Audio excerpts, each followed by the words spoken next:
Yes. तो बच्चों लेते हैं हम लोग फर्स्ट क्वेश्चन। फर्स्ट क्वेश्चन बेटा है 36 gram of glucose is dissolved in 500 gram water molecule. 500 gram water molecule. Next है इसमें एट व्हाट टेम्परेचर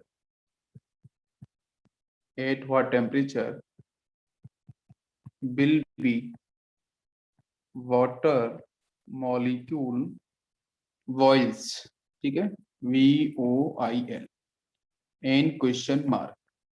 और क्वेश्चन के अंदर बच्चों यहाँ पे आपको KB फॉर वाटर दे रखा है, इसकी वैल्यू है 0.52, है ना। कल अपन ने यूनिट्स की बात करी थी, तो बच्चों केल्विन, केजी, मोल इनवर्स, ठीक है, ये इसका आपका वैल्यू दे रखा है क्वेश्चन के अंदर। तो उसने बच्चों बोला है कि 36 ग्राम जो ग्लूकोज है ना, उसको अपन ने बच्चों डिसॉल्व किसमें किया है, पानी के साथ। अब वाटर मॉलिक्यूल बच्चों कितना है, 500 ग्राम। देन उसने बोला है कि अगर इसको आप हीट करते हैं तो किस टेम्परेचर पे जो वाटर मॉलिक्यूल्स है वो बॉइल करना स्टार्ट करेगा। तो बॉइल करना किस टेम्परेचर पे करेगा, आई मीन वो आपको पूछ रहा है टीबी के बारे में। आपको मेरी बात समझ में आ रही होगी, किस टेम्परेचर पे बॉइल करना स्टार्ट करेगा। तो इसका मतलब वो आपको पूछ रहा है टीबी के बारे में, ठीक है, कि जो बॉइलिंग पॉइंट है वो वाटर मॉलिक्यूल्स का जब आप ग्लूकोज को ऐड कर देते हो उसके बाद क्या होगा। समझ में आया सभी को। चलो सॉल्व करते हैं। तो देखो बेटा, क्वेश्चन में आपको ग्लूकोज का ग्राम दे रखा है, ठीक। क्वेश्चन में वाटर मॉलिक्यूल्स का आपको ग्राम दे रखा है। टीबी के बारे में पूछा है, केबी दे रखा है। तो केबी दे रखा है, तो यहाँ से आइडिया बैठ रहा है कि क्वेश्चन आपका कॉलिगेटिव प्रॉपर्टी से है और ये क्वेश्चन आपका एलिवेशन इन बॉइलिंग पॉइंट से है, ठीक है। तो अब आपको पता है यहाँ से कि बच्चों डेल्टा टीबी, ठीक है। अच्छा पहले तो ये बात कर लो कि यहाँ पे टीबी कैसे निकाला जाए, यहाँ से आपकी टीबी की वैल्यू कैसे निकाली जाए। तो टीबी इक्वल टू होता क्या है, टीबी इक्वल टू होता है, यहाँ पे आप देखो टीबी मतलब क्या है, बॉइलिंग पॉइंट। तो जब प्योर स्टेट के अंदर आपका सॉल्वेंट था तो उसका कुछ ना कुछ आपका बॉइलिंग पॉइंट होगा और वो बॉइलिंग पॉइंट आपका मैक्सिमम होगा, ठीक है। उसके बाद जब अपन ने ग्लूकोज को ऐड किया, बिकॉज यहाँ पे देखो क्या हो रहा है, एक बात समझो कि ये प्योर स्टेट में पानी था, थोड़ा इसको समझ लेते हैं प्रैक्टिकली। ये प्योर स्टेट में वाटर मॉलिक्यूल था, इसका बॉइलिंग पॉइंट बच्चों मान लेते हैं अपन, सपोज टीबी है, ठीक है, या टीबी नॉट मान लेते हैं प्योर स्टेट में। और उसके बाद मैंने क्या करा कि इसी बीकर के अंदर मैंने बड़ा ग्लूकोज को ऐड कर दिया। तो ग्लूकोज को जब ऐड कर दिया तो यहाँ पे जो आपका बॉइलिंग पॉइंट होगा जिसको अपन टीबी बोल लेते हैं, पहले को प्योर स्टेट को मैंने सॉल्वेंट के टीबी नॉट बोला था, तो यहाँ पे जो बॉइलिंग पॉइंट होता है वो इंक्रीज होता है, मतलब एलिवेशन इन बॉइलिंग पॉइंट, ठीक है, एलिवेशन इन बॉइलिंग पॉइंट। तो बॉइलिंग पॉइंट इंक्रीज कर जाता है, तो जो आपका टीबी की जो वैल्यू आएगी वो कहीं ना कहीं आपकी टीबी की वैल्यू अधिक होगी आपकी टीबी नॉट से। ये बात समझ में आ रही है। तो अगर मैं डिफरेंस निकालूंगा तो मैं डेल्टा टीबी लिख सकता हूँ, टीबी माइनस टीबी नॉट। अब बात समझ में आ गई बिल्कुल, है ना। तो कौन सी वैल्यू बड़ी होगी, जब आप नॉन वोलेटाइल सॉल्यूट को ऐड कर दोगे आप सॉल्वेंट के साथ। तो मैं यहाँ पे लिख सकता हूँ बेटा delta TB is equal to TB minus TB naught, ठीक है। टीबी नॉट क्या है, प्योर स्टेट का है, जब सॉल्वेंट की फेज में था, जब सॉल्यूट को मिक्स कर दिया तो आपको टीबी हो जाएगा। तो अब यहां से हम लिख सकते हैं बेटा कि टीबी इज इक्वल टू, ये हो जाएगा डेल्टा टीबी और प्लस में हो जाएगा आप देखो टीबी नॉट, ये बनेगा। देखो आप ध्यान से। तो अब क्वेश्चन के अंदर आपको डेल्टा टीबी कहीं दे नहीं रखा है तो वो तो निकालना ही पड़ेगा। टीबी नॉट की बात करते हैं तो वो बच्चों आपको पता है वाटर मॉलिक्यूल्स का, जो वाटर मॉलिक्यूल जो प्योर स्टेट में होता है सॉल्वेंट, तो उसका आपका बॉइलिंग पॉइंट क्या होता है, तो वो पता है केल्विन में आपको लिखना है। तो 373, 100 प्लस 273, तो 373 तो पता है टीबी नॉट की वैल्यू, बट डेल्टा टीबी आपको निकालना पड़ेगा। डेल्टा टीबी पता चल जाए तो आपको टीबी पता चल जाएगा। ये आपको लॉजिक बैठ गया दिमाग में, ठीक है। तो अब मेरे को किसी भी हालत में डेल्टा टीबी निकालना है। तो डेल्टा टीबी निकालने के लिए बच्चों क्या है, वो आपका जो एलिवेशन इन बॉइलिंग पॉइंट का जो फॉर्मूला था, ठीक है, मोलेलिटी का जो रिलेशन था, अब उसकी तरफ चलना पड़ेगा। तो delta TB is equal to क्या होगा, के बी इंटू मोलेलिटी होता ना, के बी इंटू मोलेलिटी अपन लिखा था। तो अब मैं यहाँ पे क्या लिख सकता हूँ बेटा, क्योंकि के बी की वैल्यू उसने दे रखी है, ठीक है। तो डब्लू, अच्छा अब मोलेलिटी जो लिखते हैं तो उसमें क्या होगा, आपको पता होना चाहिए, number of moles of solute, ठीक है। सॉल्यूट बच्चों यहाँ पे ग्लूकोज है, तो मैंने ग्लूकोज को बी से रिप्रेजेंट किया है, ठीक है, ए बी, ये कैपिटल बी लिखा है, इंटू यहाँ पे आपका 1000, मैं मोलेलिटी को लिख रहा हूँ, ठीक है, 1000 डिवाइड बाई, नीचे आपका क्या हो जाएगा, मॉलिक्यूलर वेट, ठीक है, इंटू ये सॉल्यूट का, इंटू आपका जो वेट होगा वो आपके सॉल्वेंट का, ठीक है, यही तो लिखा जाएगा। हो गया, ये मोलेलिटी का टर्म हो गया यहाँ से, जहां पे मैंने जो बी है, इस बी को बच्चों मैंने सॉल्यूट का टर्म दिया है, और जो आपका बी है मोलेलिटी में, जो आपका ए टर्म है, ए को अपन ने यहाँ पे सॉल्वेंट को रिप्रेजेंट किया है, ठीक है, ए को मैंने सॉल्वेंट को रिप्रेजेंट किया है। तो सॉल्वेंट का जो मास होगा, तो इसलिए मैंने वेट लिखा है डब्ल्यू सॉल्वेंट का, ये टर्म सॉल्वेंट का है, ये वाला टर्म आपके सॉल्यूट का है, ठीक है। ऊपर मल्टीप्लीकेशन 1000 का मैंने इसलिए किया है बिकॉज केजी में मेरे को चेंज करना है। ये बात समझ में आपको आ गई होगी। अब चलो वैल्यू रखना स्टार्ट करते हैं।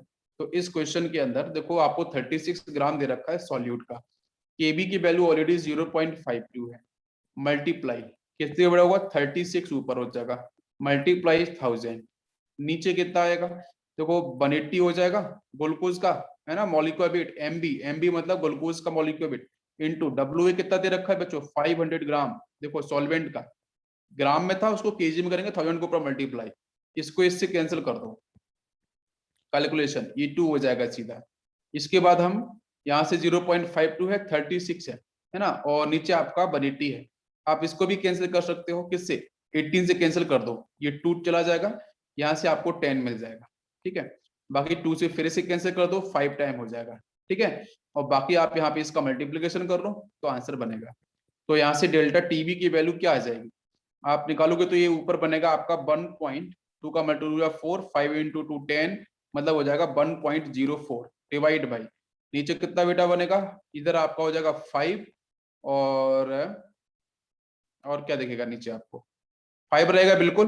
अब डेसिमल को बाहर निकालना है, तो डेसिमल को बाहर निकालने के लिए नीचे आपको 100 का मल्टीप्लाई करना पड़ेगा, तो मैं सीधा लिख लेता हूँ 104 डिवाइड बाई 5 इंटू 100, ठीक है।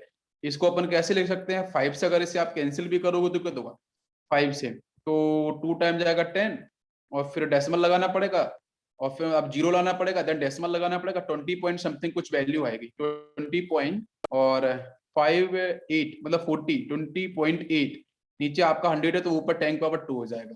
तो डेल्टा टीबी की वैल्यू निकल के आ गई आपकी 20.8 इंटू 10 की पावर -2। ये समझ में आया, डेल्टा टीबी निकल के आ गया। अब तो आपको पता है कि रिलेशन बच्चों क्या था, पहले वाला रिलेशन हमारा डेल्टा टीबी सभी क्लियर हुआ, बहुत सही। अब यहाँ से आप उस वैल्यू को पुट कर दो तो टीबी निकल के आपका आ जाएगा। जो किस तरीके से अपन ने निकाला है वो लॉजिक दिमाग में बैठ गया होगा आपको, ठीक है। तो यहाँ से बच्चों आपका जो टीबी का फॉर्मूला था वो था आपका TB equal to, yes, TB equal to delta TB plus TB naught. Delta TB कितना है बेटा, अभी अपन निकाला भाई, ये तो आपका 373 हो जाएगा, ये आपका 0.208 लिख सकते हैं इस तरीके से, प्लस, ठीक है, वो डेसिमल 10 पावर -2 को बाहर निकाल दिया। अच्छा टीबी नोट बच्चों क्या है, 373 है, बस इन दोनों को ऐड कर दो तो यहाँ से बन जाएगा 373.208। इस टेम्परेचर पे आपका जो लिक्विड है, जब आप ग्लूकोज को ऐड कर दोगे पानी के साथ, तो इस टेम्परेचर पे बॉइल करेगा। तो बेटा प्योर स्टेट के अंदर क्या था आपका, उसकी वैल्यू थी 373, अरे थी कितनी 373, आपने जब इसको ऐड कर दिया तो ऐड करने के बाद बच्चों वैल्यू क्या हो रही है, 373 से अधिक हो रही है ना, 373.208। समझ में आया सभी को, बिल्कुल बेटा। तो यहाँ से बॉइलिंग पॉइंट क्या हो चुका है, बॉइलिंग पॉइंट आपका इंक्रीज होता है, तभी तो हम लोग बोलते हैं कि आप नॉन वोलेटाइल सॉल्यूट को अगर आप वोलेटाइल सॉल्वेंट के साथ बच्चों ऐड करते हैं ना हम लोग, तो वहां पे आपका जो बॉइलिंग पॉइंट होता है ना वो बढ़ जाता है, इसलिए हम लोग इसे बोलते हैं एलिवेशन इन बॉइलिंग पॉइंट। सभी को समझ में आया क्वेश्चन, बिल्कुल आसान था। ग्लूकोज बेटा C6H12O6, ठीक है, निकाल लेना, 180 आ जाएगा। चलो नेक्स्ट क्वेश्चन लेते हैं। नेक्स्ट क्वेश्चन है बेटा, the boiling point of benzene is 35353.23 kelvin. ठीक है, ये आपके बेंजीन का बॉइलिंग पॉइंट। फिर बच्चों दिया है when 1.80 gram non volatile solute was dissolved। इसको बच्चों डिसॉल्व किया है नॉन वोलेटाइल सॉल्यूट को, किसमें किया है? In 90 gram of benzene, 90 gram of benzene. The boiling point is increased, to 354.11, ठीक है, kelvin. Then calculate molar mass of solute का मोलर मास कैलकुलेट करना है। और क्वेश्चन के अंदर बच्चों जो सॉल्वेंट के लिए केबी जो है वो आपको दे रखा है। आपके बेंजीन आपका सॉल्वेंट है, तो बेंजीन के लिए आपको इसकी वैल्यू दे रखी है केबी की। This is the 2.53 kelvin KG पर मोल। ठीक है, ये वैल्यू क्वेश्चन में आपको दे रखी है। तो सॉल्व करना है आपको यहाँ से मोलर मास ऑफ सॉल्यूट। मैं क्वेश्चन को एक बार फिर से रिपीट करता हूँ बेटा। क्वेश्चन में क्या दे रखा है भाई? बॉइलिंग पॉइंट आपको बेंजीन का दे रखा है। बेंजीन का बेटा बॉइलिंग पॉइंट मतलब प्योर स्टेट का, ये प्योर स्टेट का बॉइलिंग पॉइंट दे रखा है 535.23 केल्विन। ठीक है, बेंजीन आपका यहाँ सॉल्वेंट है। फिर इसने बोला है कि 1.80 ग्राम नॉन वोलेटाइल सॉल्यूट मैंने कोई सा ऐड किया है बेटा बेंजीन के 90 ग्राम अमाउंट के साथ। फिर वो बोल रहा है द बॉइलिंग पॉइंट आपका बढ़ रहा है। ऑब्वियसली बॉइलिंग पॉइंट बढ़ेगा ही, नॉन वोलेटाइल सॉल्यूट को अपन ने ऐड किया है। तो बच्चों आपके प्योर स्टेट का था आपका 353.23, जब आपने ऐड कर दिया तो बच्चों वैल्यू बढ़ के हो गई 354.11, वैल्यू बढ़ चुकी है। ठीक है, एलिवेशन इन बॉइलिंग पॉइंट से क्वेश्चन है ये। Then calculate molar mass of solute का मोलर मास क्या होगा और केबी की वैल्यू आपको दे रखी है। तो ऐसे क्वेश्चन को बेटा कैसे सॉल्व किया जाए? तो आपको पता चलेगा कि सर यहाँ पे जो कॉन्सेप्ट लगने वाला है वो आपका एलिवेशन इन बॉइलिंग पॉइंट को लेके लगने वाला है। तो ठीक है, उसका फॉर्मूला है, उसको लगा दो, केबी वगैरह की वैल्यू आपको दे ही रखी है। तो देखेंगे बेटा हम लोग इसका सॉल्यूशन क्या होगा। तो यहां से हम सीधा लिख सकते हैं बेटा जो आपको पूछा गया है, बी एम बी लिखा है मैंने। ठीक है, जो मोलर मास आपके सॉल्यूट का उसको बाहर निकाल दिया, इज इक्वल टू, आप फॉर्मूले में चेंज कर सकते हो खुद से ही। ठीक है, K B into W B into 1000 divide by, नीचे बेटा हो जाएगा delta TB multiplied by W A.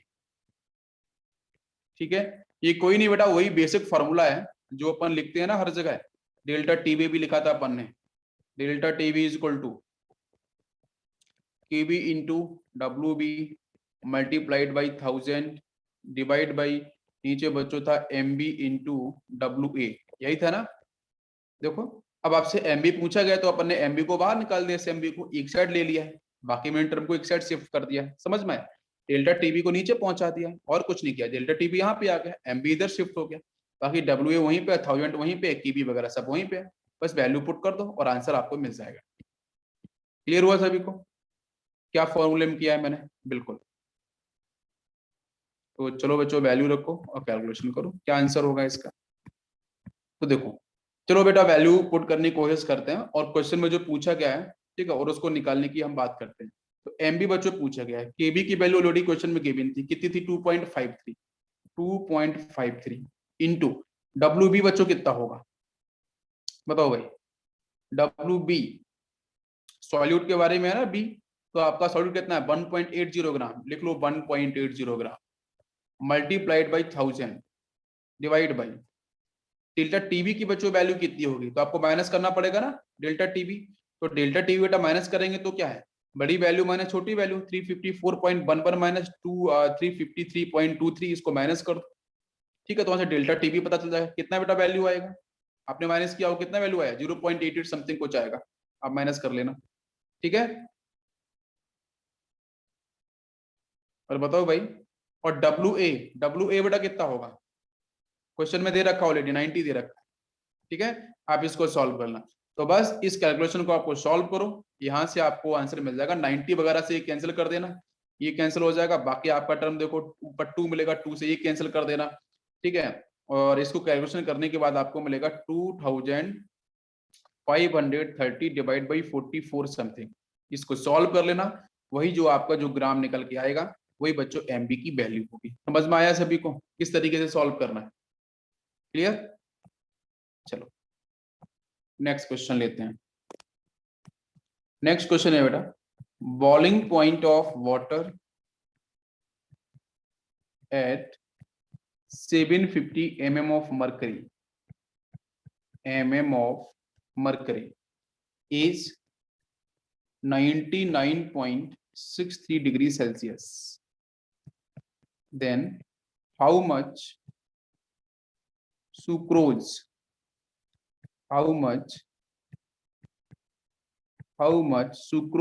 is to be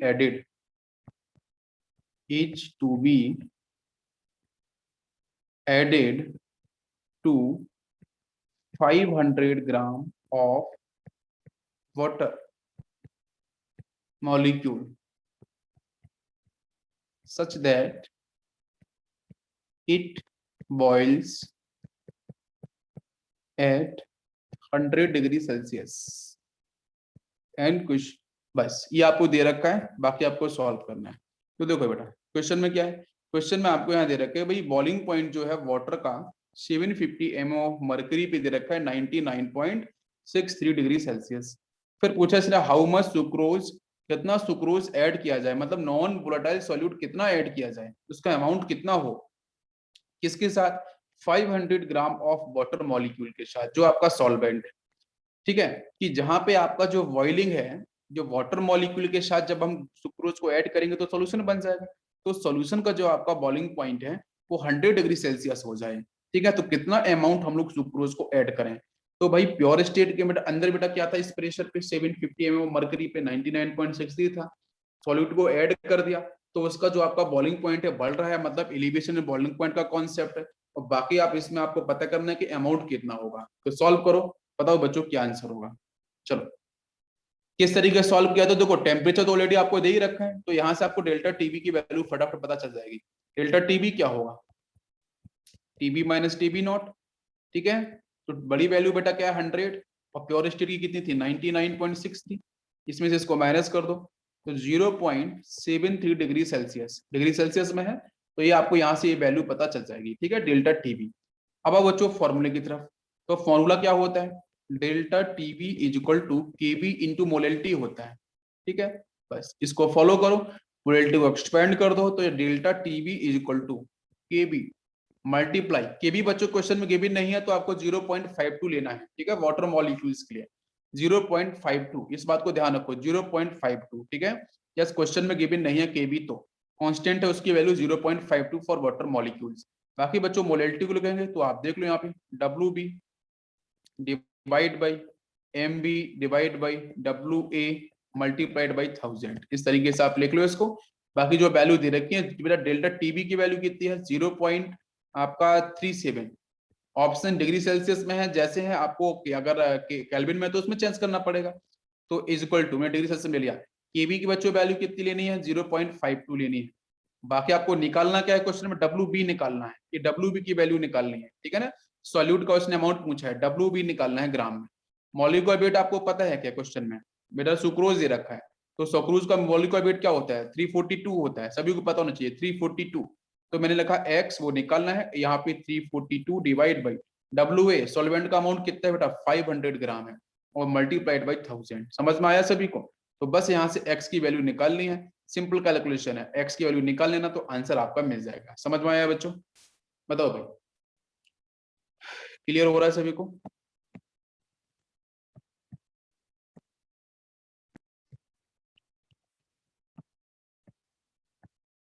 next बच्चों अपन डिस्कस करने वाले हैं osmosis,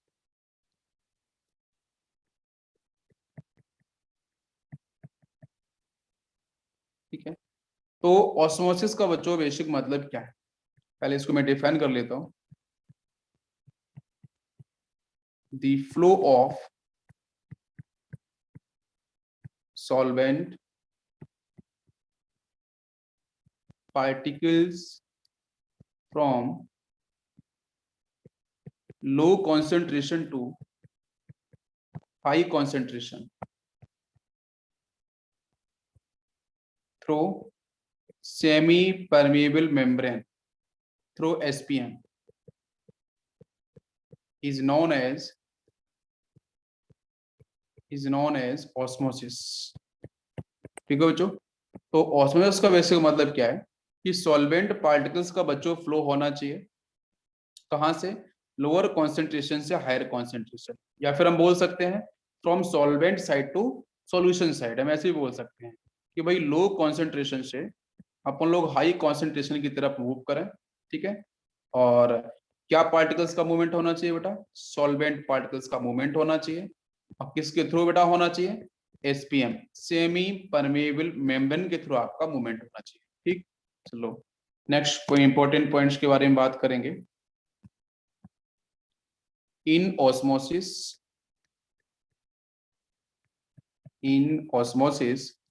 flow of solvent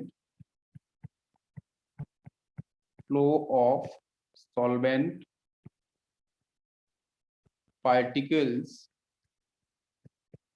occurs from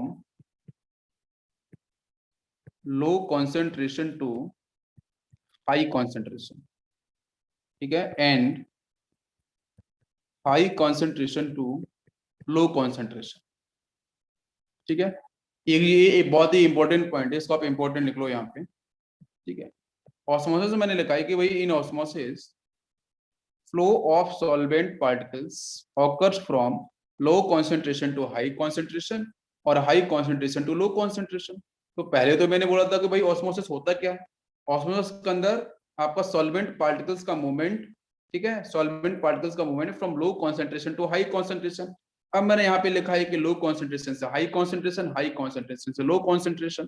तो इस केस में क्या होता है कि आपकी डिफरेंट कैटेगरी आपकी डिफाइन होती है, तो मैं आपको डिफाइन कर रहा हूँ in both direction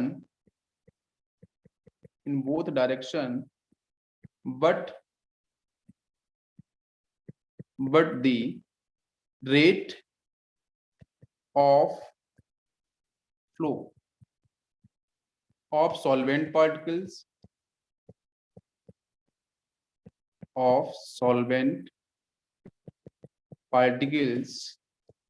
from low concentration to high concentration is higher। ठीक है, या मैक्सिमम। तो नेक्स्ट में डिफाइन किया है कि in both direction but the rate of flow of solvent particles from low concentration to high concentration is higher. ठीक है भाई, दोनों साइड लिखा है मैंने, लो से हाई में भी जा रहा है, हाई से लो में भी जा रहा है, लेकिन अगर मैं बात करूं कि बेटा जो रेट ऑफ फ्लो होगा सॉल्वेंट का वो कहाँ पे ज्यादा होगा, सॉल्वेंट पार्टिकल्स का बच्चों अधिक जो रेट होगा वो देखने को मिलेगा लो कॉन्सेंट्रेशन से हाई कॉन्सेंट्रेशन से। हालांकि होता दोनों साइड में, बट हम लोग फोकस करते हैं कि हमारी बेसिक जो प्रायोरिटी है वो लो कॉन्सेंट्रेशन से हाई कॉन्सेंट्रेशन का हम लोग डिफाइन करते हैं। नेक्स्ट बच्चों बात करते हैं व्हाट इज ऑस्मोटिक प्रेशर।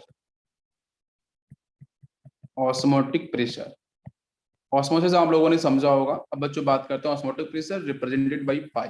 ठीक है, तो ऑस्मोटिक प्रेशर के लिए हम बेटा एक डायग्राम बनाते हैं। ठीक है, यहाँ से आपको समझ में आएगा। ये बच्चों इस तरीके से अपन ने एक कंटेनर लिया और इस कंटेनर के साथ बच्चों यहाँ पे मैंने लिक्विड इस तरीके से फिल किया है इसके अंदर। ठीक है, और बीच में अपन एसपीएम यूज करेंगे। यहाँ बच्चों अपन लोगों ने सेमी परमेबल मेम्ब्रेन, ठीक है, एसपीएम यूज कर लिया। और यहाँ पे आपका जो बीकर है दोनों साइड वहां पे मार्किंग दे रखी है, यहाँ पे सपोज एक्स अमाउंट है, यहाँ की मार्किंग बेटा सपोज मैंने बाई। ठीक है, अच्छा अब क्या है, मैंने बच्चों लिया कि भाई इधर थोड़ी देर माना कि भाई यहाँ पे जो कॉन्सेंट्रेशन है वो लो कॉन्सेंट्रेशन है, यहाँ पे कॉन्सेंट्रेशन हाई कॉन्सेंट्रेशन है। तो सॉल्वेंट पार्टिकल्स का बच्चों मूवमेंट कहाँ से कहाँ होगा, लो कॉन्सेंट्रेशन से हाई कॉन्सेंट्रेशन की तरफ। किसका मूवमेंट होगा, सॉल्वेंट पार्टिकल्स का। तो धीरे धीरे बच्चों क्या होगा कि हाई कॉन्सेंट्रेशन जहां पे दिख रहा है ना, उधर आपके सॉल्वेंट पार्टिकल्स का जो अमाउंट है, जो वॉल्यूम है, वो कहीं ना कहीं बढ़ जाएगा। आपको मेरी बात समझ में आ रही होगी भाई। आपके इस साइड में ये जो आपको बाई दे रखा था, ये धीरे धीरे बच्चों एक्सटेंड होगा। समझ में आ रहा है सभी को? ले बताओ भाई, प्रोसेस क्या हो रहा है बेटा? प्रोसेस ऑस्मोसिस हो रहा है। इतनी बात समझ में आ रही है? प्रोसेस क्या हो रहा है? ऑस्मोसिस हो रहा है। अब इस ऑस्मोसिस प्रोसेस को स्टॉप करने के लिए हम अलग अलग तरीके से प्रेशर को डिफाइन करते हैं। तो ध्यान देना, मैं यहाँ पे ऑस्मोटिक प्रेशर को डिफाइन करता हूँ फर्स्ट स्टेटमेंट से। पहला statement, the axis of hydrostatic, ठीक है, hydrostatic pressure which build up which builds up as a result of osmosis, as a result of osmosis is called osmotic pressure। तो एक तो बच्चों डेफिनेशन ये होती है ऑस्मोटिक प्रेशर की। देखो, ऑस्मोटिक जो ऑस्मोसिस प्रोसेस है ना, उस ऑस्मोसिस प्रोसेस के अंदर आपने देखा कि जो आपके सॉल्वेंट पार्टिकल्स का जो फ्लो था, वो लो कॉन्सेंट्रेशन से हाई कॉन्सेंट्रेशन की तरफ था। वो तो आपको बात समझ में आ गई, क्लियर है? अच्छा, अब हाई कॉन्सेंट्रेशन की साइड बच्चों क्या होगा कि जो लिक्विड है, जो सॉल्वेंट है, उसका अमाउंट काफी ज्यादा होगा। क्लियर? यहाँ तो कोई प्रेशर समझ में नहीं आया। तो एक्चुअली क्या होगा कि बेटा हाई कॉन्सेंट्रेशन की साइड में जो नंबर ऑफ मॉलिक्यूल्स होंगे आपके सॉल्वेंट के, या फिर आप सॉल्वेंट के ऑब्वियसली, वो कहीं ना कहीं आपके मैक्सिमम हो जाएंगे। तो उस केस में क्या करना पड़ेगा आपको, इस वाई की साइड में एक एक्स्ट्रा आपको यहाँ पे एक मैं पिस्टन लगाता हूँ, ध्यान दो। इस तरीके से अपन ने यहाँ पे एक पिस्टन लगा दी। समझ में? बिल्कुल ध्यान से। अब ये पिस्टन लगा दी। अब ये पिस्टन बच्चों यहाँ पे क्या करेगी? प्रेशर अप्लाई करेगी। भाई अपन बात करते हैं, यहाँ से पिस्टन लगाई तो ये बेटा यहाँ से क्या करेगी? ये जो आपका सरफेस एरिया होगा, इसमें बेटा क्या करेगी? यूनिट सरफेस एरिया पे, ठीक है, यहाँ से ऊपर से बच्चों प्रेशर लग रहा है। तो प्रेशर लगने से क्या होगा कि बेटा ये जो आपका ऑस्मोसिस प्रोसेस हो रहा था लो कॉन्सेंट्रेशन हाई कॉन्सेंट्रेशन के साइड में, ये आपका जो मूवमेंट है वो कहीं ना कहीं सॉल्वेंट पार्टिकल्स का मूवमेंट क्या होगा? स्टॉप हो जाएगा। भाई सॉल्वेंट पार्टिकल्स का मूवमेंट क्या होगा? स्टॉप हो जाएगा। अब सॉल्वेंट पार्टिकल्स के मूवमेंट को स्टॉप करना मतलब ऑस्मोसिस को स्टॉप करना। और ऑस्मोसिस को अपन ने स्टॉप कर दिया तो जो प्रेशर अब यहाँ पे आपका डिफाइन किया जाएगा, जो प्रेशर अपन लगाएंगे, वही बच्चों प्रेशर क्या होगा? Osmotic pressure. उसी क्या बोलेंगे अपन? ऑस्मोटिक प्रेशर बोलेंगे। इसको हम लोग ऐसे भी डिफाइन कर सकते हैं, आप लोगों ने फिजिक्स में पढ़ा होगा हाइड्रोस्टेटिक प्रेशर के बारे में, ठीक है? हाँ, the excess hydrostatic pressure which build up as a result osmosis is called osmotic pressure। ठीक है? अच्छा, इसको हम कुछ और भी टर्म से डिफाइन कर सकते हैं, जैसे osmotic pressure कोई the axis pressure that must be applied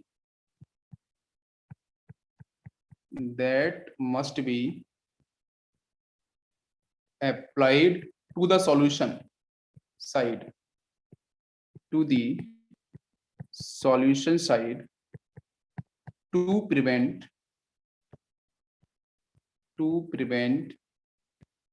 the passage of solvent या the movement of solvent, ठीक है, solvent particles through the SPM, through the semi permeable membrane। ठीक है? तो ऑस्मोसिस प्रोसेस को स्टॉप करने के लिए अपन जो प्रेशर यूज करेंगे, जो हम प्रेशर लगाएंगे, जो आपका एक्सेस प्रेशर होगा, उसी को बेटा हम लोग क्या बोलेंगे? ऑस्मोटिक प्रेशर बोलेंगे। हम ऐसे भी डिफाइन कर सकते हैं, हाइड्रोस्टेटिक प्रेशर से भी डिफाइन कर सकते थे हम इस तरीके से, या फिर इसको और भी हम कर सकते हैं इस तरीके से कि osmotic pressure of a solution is equal to statement wise बहुत सारी बातें पूछी जाती हैं और आपको पता होना चाहिए अच्छे से। Is equal to the negative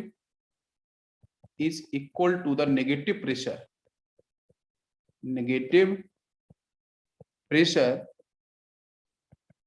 which must be applied to the solvent in order to stop the osmosis, ठीक है, ऑस्मोसिस को स्टॉप करना। तो अपन ऐसे भी डिफाइन कर सकते हैं कि osmotic pressure of a solution is equal to the negative pressure which must be applied to the solvent, ठीक है, in order to stop the osmosis, ठीक है, उसको स्टॉप करने के लिए।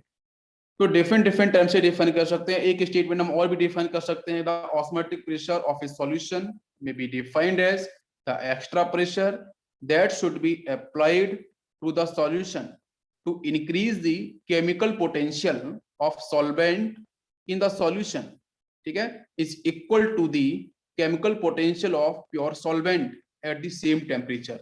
तो आपको केमिकल पोटेंशियल के बेस पे भी क्वेश्चंस बन सकता है, तो वो भी आपको बिल्कुल इसी ढंग से याद रखना है, ठीक है। तो ये बच्चों का बेसिक आपका ऑस्मोटिक प्रेशर, सभी को समझ में आ गया, क्लियर।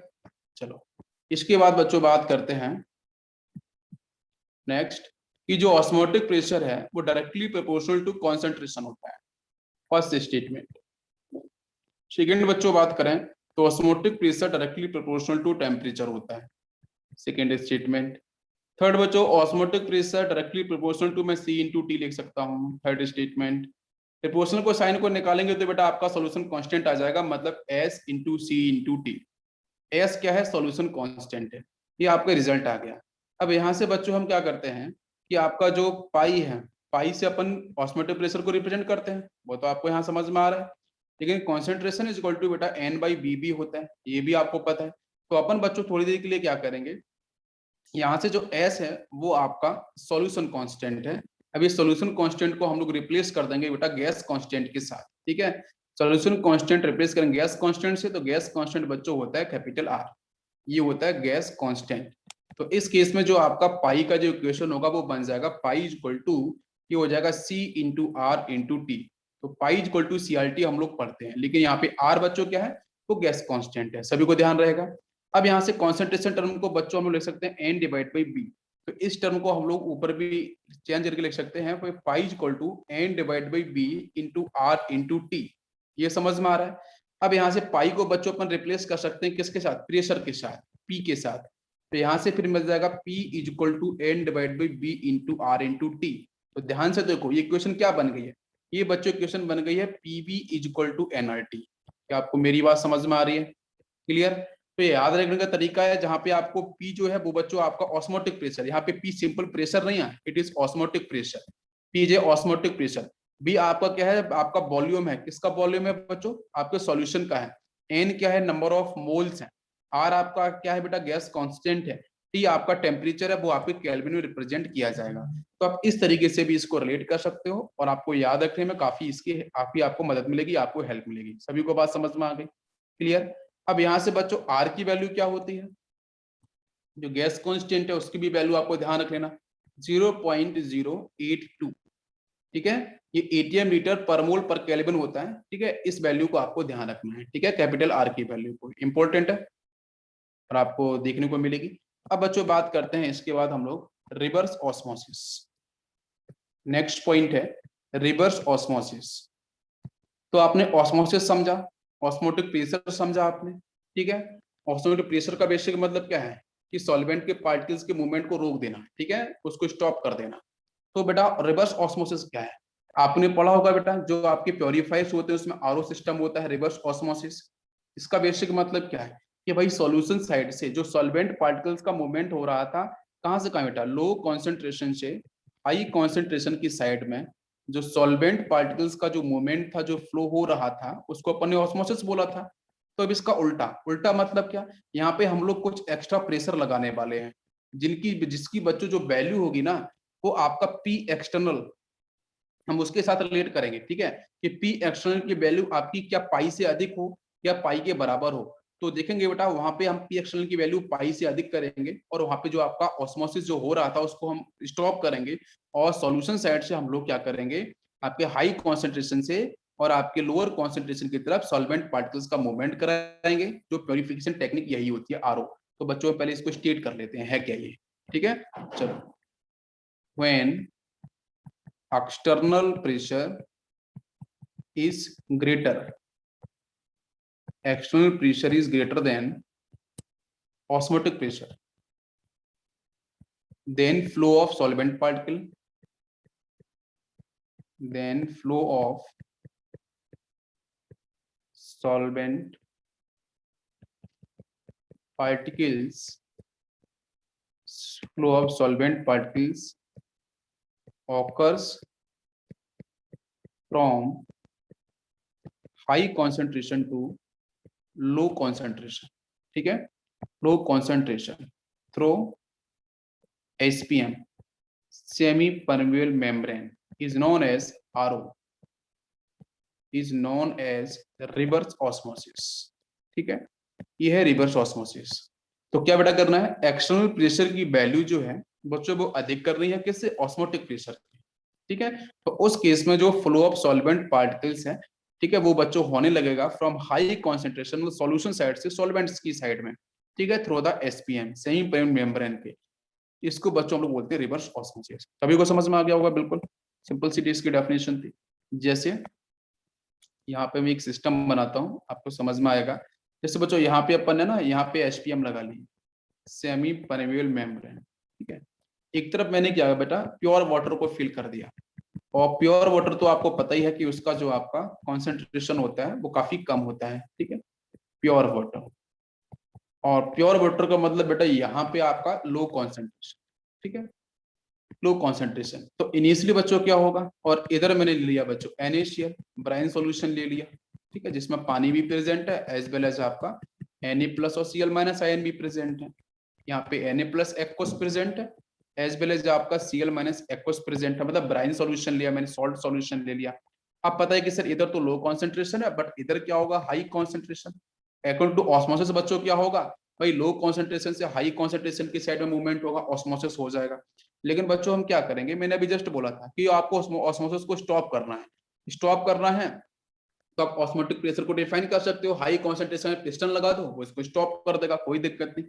तो इधर में ना हाई कॉन्सेंट्रेशन जो यहाँ पे दिख रहा है उसकी साइड में अपन एक पिस्टन लगा देते हैं, जिससे आपको समझ में आ जाएगा, ठीक है। इस तरफ मैंने बच्चों यहाँ पे ना एक पिस्टन लगा दी इस तरीके से, ध्यान दो, ये मैंने यहाँ पे पिस्टन यूज कर दी, ठीक है। इधर आपका ये हाई कॉन्सेंट्रेशन। तो जब हाई कॉन्सेंट्रेशन बेटा मैंने अभी इसको स्टॉप किया, जब इसको मैंने प्रेशर लगाया इधर से पिस्टन से, तो क्या हुआ बेटा, लो कॉन्सेंट्रेशन से हाई कॉन्सेंट्रेशन के साइड में जो वाटर मॉलिक्यूल्स का मूवमेंट था वो तो स्टॉप हो गया।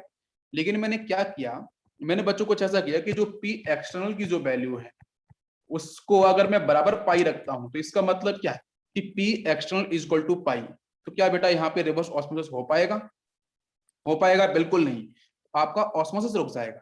पी एक्सटर्नल की वैल्यू पाई के इक्वल जैसे हो जाएगी, भाई पी एक्सटर्नल तो आप यहां से लगाओगे ना पिस्टन की हेल्प से, तो ऑस्मोटिक प्रेशर के जैसे इक्वल हो जाएगा, ऑस्मोसिस विल स्टॉप। लेकिन जैसे ही बच्चों पी एक्सटर्नल की जो वैल्यू है वो आपकी ग्रेटर देन पाई हो जाएगा, पी एक्सटर्नल की वैल्यू पाई से अधिक हो जाएगी, ऑस्मोटिक प्रेशर से अधिक हो जाएगी, तो उस केस में आपका आरओ देखने को मिलेगा। बिल्कुल सही। तो रिवर्स ऑस्मोसिस आपको परफेक्टली यहाँ देखने को मिलेगा। तो आपने इधर से लगाया, तो लगाने में बेटा क्या होगा कि अब मूवमेंट जो होगा वो आपका हाई कॉन्सेंट्रेशन से लो कॉन्सेंट्रेशन के साइड में आपके सॉल्वेंट का ही होगा, वाटर मॉलिक्यूल्स का ही होगा सॉल्वेंट का ही, वाटर मॉलिक्यूल्स का मूवमेंट होगा। तो मतलब जैसे बच्चों आपको सी वाटर से हम लोग प्योर वाटर निकालते हैं, तो सी वाटर में यही प्रोसेस फॉलो करते हैं। यहाँ पे हम आर्टिफिशियल हम लोग एसपीएम का यूज करते हैं। तो आर्टिफिशियल एसपीएम है वो काफी कॉस्टली भी आती है, लेकिन अब आर्टिफिशियल जो है वो काफी जल्दी मतलब खराब भी हो जाती है, ठीक है, नेचुरल तो आपको मिल नहीं सकती है। तो जो आर्टिफिशियल जो आपकी एसपीएम होती है, जिसमें बच्चों एक बहुत पॉपुलर है जिसको अपन बोलते हैं कॉपर फेरोसाइनाइड, कॉपर फेरोसाइनाइड, ये आर्टिफिशियल एसपीएम बनाई जाती है। इसकी फॉर्मूला होता है बेटा Cu2Fe(CN6) कुछ इस तरीके से, ठीक है। ये तो फर्स्ट आर्टिफिशियल है ना एसपीएम। सेकंड बच्चों होती है कैल्शियम से ही बनाते हैं, calcium phosphate, calcium phosphate membrane, वो भी आर्टिफिशियल आपकी एसपीएम होती है। और बच्चों फिनॉल के साथ हम ऐड करते हैं बेटा phenol saturated with water molecule, तो इससे भी बनती है आर्टिफिशियल एसपीएम। तो ये तीन तरीके से हैं, इन तीनों तरीके से हम लोग आर्टिफिशियल एसपीएम को बना सकते हैं। क्या सभी को मेरी बात समझ में आ रही है? तो कभी क्वेश्चन अगर इस तरीके से आए तो आप यहाँ पे टिक कर सकते हो। बेटा क्लियर बात? तो यहाँ पे आपको रिवर्स ऑस्मोसिस भी समझ में आ गया। रिवर्स ऑस्मोसिस की बेटा कंडीशन वही है कि आपको पी एक्सएल की वैल्यू ग्रेटर करनी है पाई से, तभी आपको रिवर्स ऑस्मोसिस मिलेगा। लेकिन पी एक्सएल की अगर बच्चों वैल्यू अगर आपकी इक्वल होती है पाई के, तो यहाँ पे आपका ऑस्मोटिक प्रेशर डिफाइन किया जाएगा। मेरी बात समझ में आ रही है? क्लियर? तो यह ना गंदे पानी से आपको सही पानी आपको प्योरीफाई करना है, सी वाटर से हम लोग ड्रिंकिंग वाटर वगैरह प्रोड्यूस करते हैं। ठीक है, घरों के अंदर आपने देखा होगा ऊपर जब टंकी से पानी आता है, ठीक है, तो उसके अंदर भी यही प्रोसेस फॉलो किया जाता है। जो मशीन लगाते हैं, डिफरेंट कंपनी की आती है ना, ब्रांड की आती है, किस किस की आती हैं, ठीक है, वो आप जानते होंगे।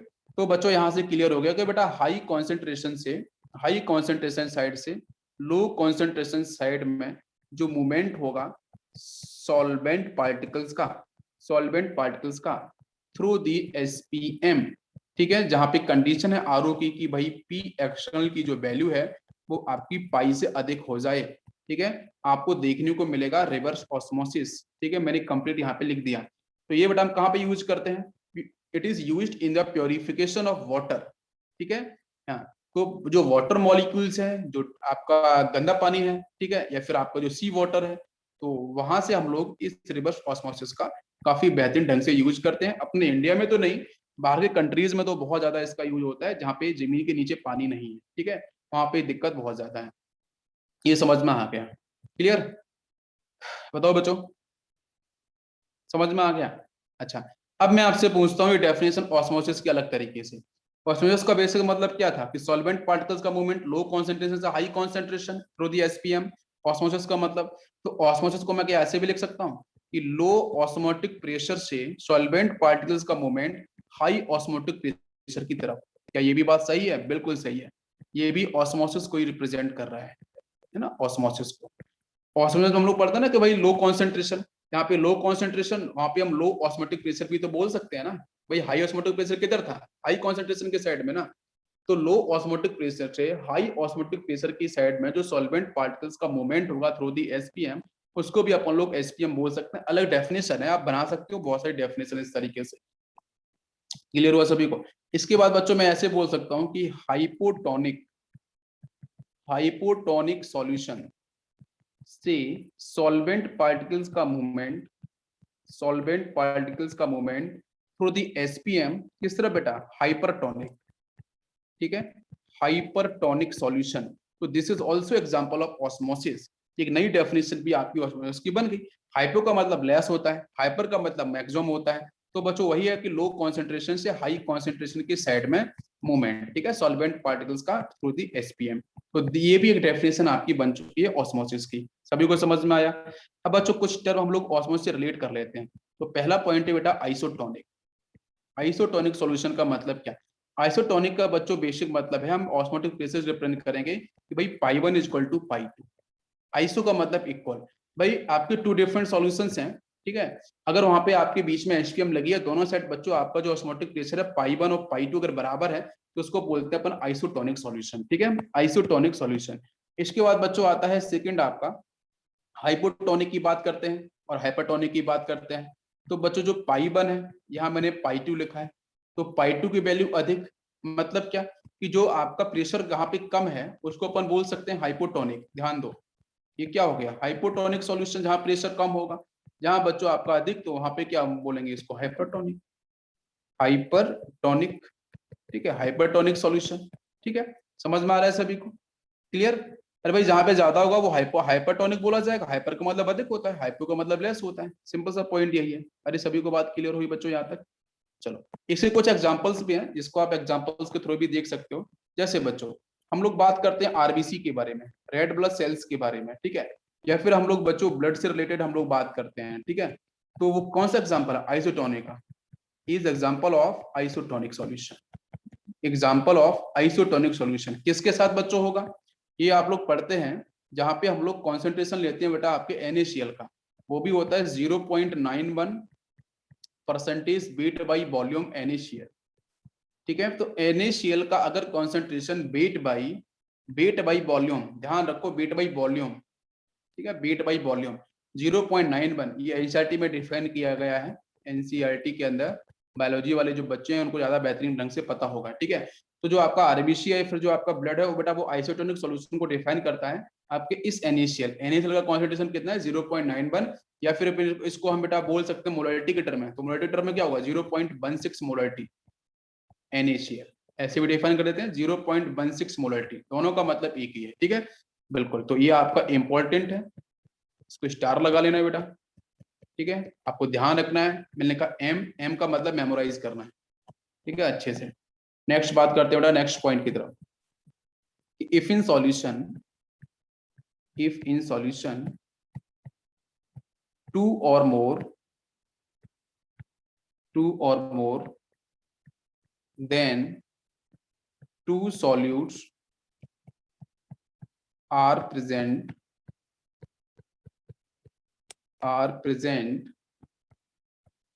then total osmotic pressure is given by, numericals आते हैं इसके ऊपर, is given by, तो बच्चों हो जाएगा pi 1 is equal to pi 2 plus pi 2, sorry pi 1 plus pi 2, मैं एक सेकंड मैंने गलत कर दिया यहाँ पे, एक बार मिस्टेक। तो रिजल्टेंट आपका जो हो जाएगा pi T is equal to pi 1 plus pi 2 plus pi 3 and so on. ठीक है, तो आपको वो फॉर्मूला पता है pi equal to C R T, वो आपको फॉलो करना है और फटाफट से सॉल्व कर देना है। ठीक है, अगर क्वेश्चन में पाई की वैल्यू सीधी रख के तो अपन निकाल सकते हैं। तो बड़ा ध्यान देना है कि इफ इन सॉल्यूशन टू और more than two solutes are present then osmotic pressure is given by, तो उसकी वैल्यूज बच्चों अपन इस तरीके से डायरेक्ट निकाल सकते हैं। समझ में आ रहा है? बिल्कुल न्यूमेरिकल में यूज करेंगे हम लोग इसको। नेक्स्ट बच्चों नेक्स्ट पॉइंट की बात करते हैं। इफ टू और more than two solution are mixed, two solutions are mixed, पहले बच्चों केस क्या था कि भाई सॉल्यूशन में एक से अधिक सॉल्यूट प्रेजेंट है, तो हम उस तरीके से निकालेंगे। अगर बेटा ऐसा बोला गया है कि भाई टू और more than two solutions are mixed, अगर उनको मिक्स किया गया है तो रिजल्टेंट बच्चों हम कैसे निकालेंगे ऑस्मोटिक प्रेशर? तो बच्चों आपको लगाना है फॉर्मूला पाई 1 B1 प्लस पाई 2 B2, ठीक है, प्लस एंड सो ऑन कर देना is equal to pi R resultant into B R. ध्यान देना बच्चे हमेशा गलती क्या करते हैं कि दोनों जगह एक ही चीज फॉलो करते हैं, pi resultant is equal to pi 1 plus pi 2 plus pi 3 plus pi 4 इस तरीके से, और गलत आंसर हो जाता है। पहले वाला फॉर्मूला कहाँ पे लगाना है? जब डिफरेंट सॉल्यूट एक ही सॉल्यूशन में प्रेजेंट है तो हर किसी सॉल्यूट का इंडिविजुअल जो आपका ऑस्मोटिक प्रेशर आएगा तो अपन उस तरीके से निकाल पाएंगे। अगर क्वेश्चन में ऐसे दिया गया भाई डिफरेंट सॉल्यूशंस को मिक्स किया गया है तो उस केस में रिजल्टेंट क्या निकालेंगे, तो हम इस तरीके से सॉल्व करेंगे। ये आपको मैंने दे रखा है, अभी समझ में आया बेटा सभी को? बिल्कुल। नेक्स्ट हम न्यूमेरिकल्स की तैयारी कर रहे हैं बेटा। The concepts of osmosis is introduced by बड़ा साइंटिस्ट का नाम है एबनॉल्ट करके, एक साइंटिस्ट है, ठीक है। उन्होंने जो आपका ऑस्मोसिस जो कॉन्सेप्ट है उन्होंने इंट्रोड्यूस किया था, ठीक है। अब बात करते हैं कि बच्चों एक्वस सॉल्यूशन के अंदर ऑस्मोटिक प्रेशर कैसे निकाला जाए, ठीक है। जैसे क्वेश्चन में आता है बहुत बार कि बच्चों एक्वस सॉल्यूशन दे रखा है और उस एक्वस सॉल्यूशन का जो ऑस्मोटिक प्रेशर है वो कैसे डिफाइन किया जाए, कैसे निकाला जाए। तो बच्चों इसके लिए ना एक मेथड होता है, बहुत पॉपुलर मेथड है, साइंटिस्ट के नाम पे है। इसका बेटा नाम होता है प्रोसेस का बार्कले हार्टले, HART, ठीक है, LEY, ठीक है, बार्कले हार्टले मेथड, ठीक है। इसको शॉर्ट में बोलते हैं BH मेथड, ठीक है। BH मेथड है, इससे हम लोग किसी भी एक्वस सॉल्यूशन के अंदर ऑस्मोटिक प्रेशर हम लोग निकालते हैं, ठीक है। और ये प्रोसेस बच्चों बहुत ही अच्छा मेथड है, ठीक है। मैं लिख सकता हूँ it is the best method, it is the, method तो बच्चों बहुत सारे हैं बट ये मेथड आपका सबसे सुपर मेथड है, बेस्ट मेथड है, ठीक है। और इस मेथड का यूज करके आप बिल्कुल एक्वस सॉल्यूशन के ऑस्मोटिक प्रेशर को फटाफट से डिफाइन कर पाओगे। सभी को समझ में आ रहा है? ये भी ध्यान रखना इंपॉर्टेंट है। नेक्स्ट पॉइंट बच्चों बात करते हैं। To determine molecular weight of unknown solute,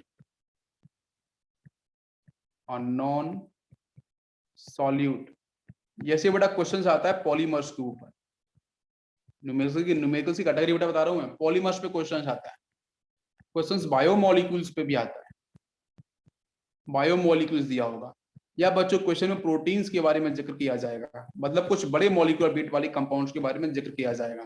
तो उस केस में हम लोग अननोन कंपाउंड का मॉलिक्यूलर वेट भी हम लोग यहाँ से फॉलो कर सकते हैं। मतलब ये सारे के सारे जो आपके बायोमोलिक्यूल्स हैं ये बेटा सारे के सारे आपके हायर मॉलिक्यूलर वेट के एग्जाम्पल हैं। समझ में आ रहा है? बिल्कुल। तो इस केस में बेटा हम लोग जो ऑस्मोटिक प्रेशर है, ऑस्मोटिक प्रेशर को निकालना है तो कौन सा मेथड यूज करेंगे? तो आप एक बात को बिल्कुल ध्यान रखना, जो भी मैंने आपको बताया था बेटा, ठीक है, जिसको मैंने बोला था BH मेथड, बान आर्कलिट मेथड, तो इस मेथड को आप अप्लाई करोगे तो किसी भी बड़े से बड़े given molecular weight like biomolecules कोई सा भी हो, प्रोटीन्स हो, पॉलीमर्स हो, कार्बोहाइड्रेट्स हो, उन हर जगह आप लोग ऑस्मोटिक प्रेशर को निकाल पाओगे। तो ये पता होना चाहिए कि हम लोग BH मेथड को कहाँ पे लगा सकते हैं। समझ में आया सभी को? क्लियर? चलो फॉलो करते हैं। अच्छा, एक चीज और थोड़ा सा बताता हूं मैं आपको, ध्यान देना कि जो ऑस्मोटिक प्रेशर, ये जो टेक्निक है, ऑस्मोटिक जो प्रेशरिक जो मेथड है, इस मेथड का बच्चों हम लोग एक बहुत अच्छा यूज ये है कि अगर मैं आपसे पूछूं कि किसी भी अननोन मॉलिक्यूल्स का सॉल्यूट का मॉलिक्यूलर वेट निकालना है, तो आप चारों आप क्वालिटेटिव प्रॉपर्टीज में से किस क्वालिटेटिव प्रॉपर्टी तक जाना चाहोगे? तो पहला RLBP है, सेकंड आपका एलिवेशन इन बॉइलिंग पॉइंट है, नेक्स्ट आपका थर्ड आपका डिप्रेशन इन फ्रीजिंग पॉइंट है, लास्ट आता है आपका ऑस्मोसिस या ऑस्मोटिक प्रेशर। तो मैं आपसे बोलूंगा आप हमेशा ऑस्मोटिक प्रेशर की तरफ ही जाना, ठीक है। सबसे सुपर मेथड है, किसी भी अननोन कंपाउंड का मॉलिक्यूलर वेट निकालना है, प्लीज बच्चों आपको ऑस्मोटिक प्रेशर को फॉलो करना है और वहां से आपका आंसर 100% एक्यूरेट निकलता है। क्यों निकलता है उसके पीछे कहानी बताऊंगा मैं, भी इसका रीजन लिख लेते हैं कि हमें क्यों ऐसा करना है, कि हमें ऑस्मोटिक प्रेशर को ही लेके क्यों आना है। तो ध्यान दे बेटा, इसका रीजन मैंने डेल्टा टीबी क्या है। डेल्टा टीबी बच्चों क्या होता है? KB into small M, elevation boiling point के बारे में। तो डेल्टा जो टीबी है वो बच्चों हम लिख सकते हैं KB into WA into 1000 divide by नीचे होगा MA इंटू WB। तो आपने यहाँ पे क्या देखा कि बच्चों जो MA होगा, सपोज दिस इज अननोन, तो MA बच्चों क्या होगा? टीबी के इनवर्सली प्रोपोर्शनल होगा। अरे देखो ना बेटा, MA inversely proportional to delta TB. समझ में आ रहा है सभी को? इसी तरीके से बच्चों हम लोग अगर TF की बात करें तो एलिवेशन बॉइलिंग पॉइंट को लेके बात हुई, अगर मैं फ्रीजिंग पॉइंट की तरफ जाऊं तो वहां भी वही रिलेशन मिलता है कि बच्चों जो MA की जो बच्चों वैल्यू हो जाएगी वो क्या होगी? वो इनवर्सली प्रोपोर्शनल टू आपकी डेल्टा TF होगी। क्या सभी को मेरी बात समझ में आ रही है? तो जो आपका MA है मॉलिक्यूलर वेट, जो आपका MA है, यहाँ से आपका ये MA है, ये आपका बॉइलिंग पॉइंट पे डिपेंड कर रहा है, आपका चेंज इन जो बॉइलिंग पॉइंट है, ठीक है, आपका जो डिफरेंशिएशन इन फ्रीजिंग पॉइंट है, एलिवेशन इन बॉइलिंग पॉइंट है, उन पे डिपेंड कर रहा है। कि आपको मेरी बात समझ में आ रही है? तो बच्चों टेम्परेचर पे डिपेंड कर रहा है। बात क्लियर हो रही है? अच्छा, अब इसके बाद मैंने आपको एक पॉइंट और रिलेट कर दूं कि बेटा हम लोगों ने पढ़ा था और आपकी वेपर प्रेशर के बारे में, ठीक है, रिलेटिव लोअरिंग वेपर प्रेशर। तो वहां पे जो MA होता है वो भी बच्चों inversely proportional to delta P होता है, तो वहां भी चेंज पे डिपेंड करता है। तो हर जगह चेंज पे डिपेंड कर रहा है। देखो तीन केस, पहला कौन सा? RLBP में, वहां पे चेंज पे डिपेंड कर रहा है MA। यहाँ पे क्या कर रहा है? यहाँ भी चेंज पे डिपेंड कर रहा है, यहाँ भी चेंज पे डिपेंड कर रहा है। लेकिन बच्चों जब हम ऑस्मोटिक प्रेशर की बात करते हैं तो वहाँ चेंज पे डिपेंड नहीं करता। तो वहां पे आपका पाई इक्वल टू क्या होता है? CRT होता है। ध्यान दो, पाई इक्वल टू CRT होता है। तो अगर मैं यहाँ से MA की बात करूं तो ये बेटा क्या होगा? आप कॉन्सेंट्रेशन टर्म को एक्सटेंड कर सकते हो ना, तो ये बच्चों हो जाएगा इनवर्सली प्रोपोर्शनल टू पाई। ठीक है, जो MA जो होगा वो इनवर्सली प्रोपोर्शनल टू पाई। तो मुझे बताओ यहाँ पे जो MA है क्या आपके ऑस्मोटिक प्रेशर के चेंज पे डिपेंड कर रहा है? बिल्कुल भी नहीं। तो इसलिए बेटा ये सबसे अच्छा मेथड होता है किसी भी अननोन कंपाउंड, अननोन सॉल्यूट के मॉलिक्यूलर वेट को निकालने के लिए। सभी को समझ में आया? क्लियर? यस। कोई डाउट है यहाँ तक किसी बच्चे को? नहीं। चलो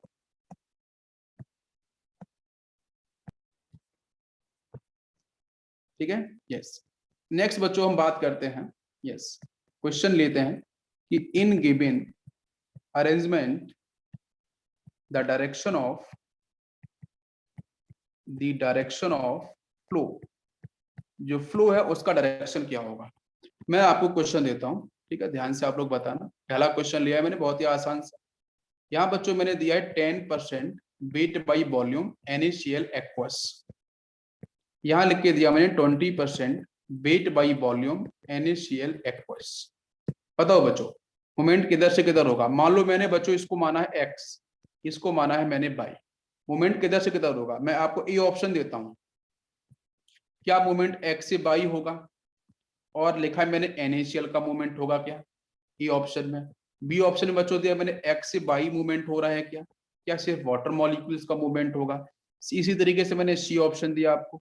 सी ऑप्शन में बच्चों मैंने दिया कि भाई बाई से मूवमेंट का एक्स की साइड हो रहा है, जहाँ पे मैंने लिखा बच्चों NaCl का क्या मूवमेंट होगा, और डी ऑप्शन मैंने दे दिया कि भाई वाई से एक्स की तरफ मूवमेंट है, और आपको लिखा मैंने वाटर मॉलिक्यूल्स का। तो is the correct option, correct option will be B. ठीक है, बी ऑप्शन आपका करेक्ट आएगा, बिल्कुल हो। तो वाटर मॉलिक्यूल्स का, वाटर मॉलिक्यूल्स आपका क्या है यहाँ पे, सॉल्वेंट है भाई। NaCl तो आपका सॉल्यूट है ना, यहाँ पे NaCl सॉल्यूट है। एक्वस का मतलब क्या है, वाटर मॉलिक्यूल्स आपका सॉल्वेंट होगा। आपको मेरी बात समझ में आ रही होगी। तो बच्चों NaCl वाले तो पहले ही कैंसिल कर दो, तो बचा है सी और बी और डी ऑप्शन। तो बी और डी में देखना पड़ेगा भाई, कॉन्सेंट्रेशन निकालना पड़ेगा, कहाँ पे कॉन्सेंट्रेशन अधिक, कहाँ पे कॉन्सेंट्रेशन कम। और आपको बेहतरीन ढंग से पता है कि बेटा लो कॉन्सेंट्रेशन से हाई कॉन्सेंट्रेशन मूवमेंट होता है सॉल्वेंट पार्टिकल्स का, SPM के थ्रू होता है, जिसको अपन ऑस्मोसिस बोलते हैं। क्या आपको मेरी बात समझ में आ रही है? बिल्कुल। तो बच्चों लो कॉन्सेंट्रेशन का वाटर मॉलिक्यूल्स X2 बाई, बिल्कुल X से बाई, X आपका लो कॉन्सेंट्रेशन है, बाई आपका ग्रेटर कॉन्सेंट्रेशन। तो लो कॉन्सेंट्रेशन से आपका X2 बाई मूवमेंट होगा और वाटर मॉलिक्यूल्स का होगा। समझ में आया सभी को? क्लियर? यस, बहुत से। नेक्स्ट क्वेश्चन लेते हैं, काफी इंपॉर्टेंट क्वेश्चन है, NCERT में दे रखा है इसके बारे में। बेटा NCERT में दे रखा है K4 FeCN6 और ये एक्वस है, प्लस दे रखा है FeCl3, ये एक्वस है। ठीक है, और इसका जो रिएक्शन हुआ है, ये दोनों का रिएक्शन परफॉर्म, ये दोनों रिएक्टेंट हैं, ये दोनों के दोनों आपके रिएक्टेंट दे रखे हैं। रिएक्शन बच्चों परफॉर्म हुई, तो यहाँ से बन गया Fe4 ब्रैकेट में FeCN, और बाहर आपका यहाँ पे 6, इधर आपको थ्राइस लिख दिया मैंने। ठीक है, अच्छा, और प्लस आपका बना FeCl3। क्वेश्चन ये है, हालांकि आप ये पढ़ते हैं जिसके बारे में, पर्शियन ब्लू बहुत पॉपुलर है। ये जो कंपाउंड दिखता है ना, यहाँ से जो आपको मिलता है, ये बच्चों होता है Persian blue. Persian blue colour आपके बारे में IIT ने भी क्वेश्चन पूछा है, नीट ने भी क्वेश्चन पूछा है, सबने क्वेश्चन पूछा है। आप जिसके बारे में जानना चाहो, सारे एग्जाम ने क्वेश्चन पूछा, बार बार क्वेश्चन पूछा है। अगर आपको इसलिए तो यहाँ पे ध्यान, तो अब ये आपको बात समझ में आ, अब इसी के ऊपर मैं क्वेश्चन पूछूंगा, इसी रिएक्शन के ऊपर बच्चों क्वेश्चन बनता है। क्वेश्चन क्या है कि ये जो गिवन रीअरेंजमेंट है, तो इसमें ब्लू कलर आपका अपीयर होगा, डिसअपीयर होगा। ठीक है, तो blue colour will appear in which side, तो ब्लू कलर आपका किस साइड अपीयर होता है, इस पे क्वेश्चंस बनता है, जिस पे हम लोग कल करेंगे बात। आज पूरा नहीं हो पाएगा, क्वेश्चंस थोड़ा बड़ा जाएगा। ठीक है, कल करेंगे इस पर हम लोग डिस्कशन। ठीक है, तो आज इतना डिस्कस किया, वो आप एक बार देख लेना। चलो बच्चों।